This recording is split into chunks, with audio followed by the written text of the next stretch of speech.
Dong, Rickmar. Dong. Uy, happy birthday, happy Kol, birthday. salamat, Kol. Mo na akong regalo nimo. Unsa man na? Dawata. Iabi na siya sa helicopter. Ang helicopter na sa likod. Imuha na to. Narito sa likod. O, imuha na tong helicopter, Dong. Salamat, Kol. Maharos na ba ang tapiraw ato, Dong? Maharos? O, matanggal lang to siya kalit pero ipa-welding lang to, Dong. Sige, pa-welding na to nako. Nyari sa ko, Dong, ha? Dong, mao ni ako regalo nimo, Dong. saan mo? Happy birthday. O, dawatan niyo. Titulo na sa yuta, Dong. 20 na siya ka hektarya. Imuha na na. Dako agad. Ay, siyempre, birthday good nimo.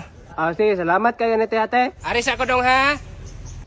Te, napit ang yuta. Ay, o, dito. Naa dito sa North Pole. North Pole. O, naa sa North Pole. Bisitahan niya to dito. Tamni to kamote. Mabuhay ra ang kamote dito, te. O, mabuhi man. Butang ilang mga tayo sa baka para matambok ang yuta. Sige, te, ako na to nga to. O, sige, Dong, ari sa ko. Dong, mao ni akong regalo nimo, Dong, o. O, kuha niyo. Yabi na siya, yabi na sa balay. House and lot.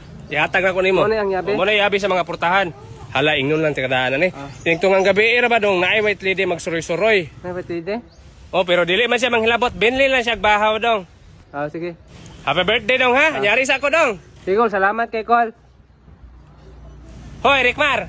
Kita gaan na kag helicopter, house and lot. Mura man gyapon kagwa na lipay. Dong, mang adlaw, Dong. Okay, nira gyud ako mahatag nimo, Dong, ah. Salamat kay Kol. Maura man gani ako mahatag nimo gani. Mo gini akong giulat. Unsa man, Dong? Okay ra na eh? Mo gini akong giulat sa regalo.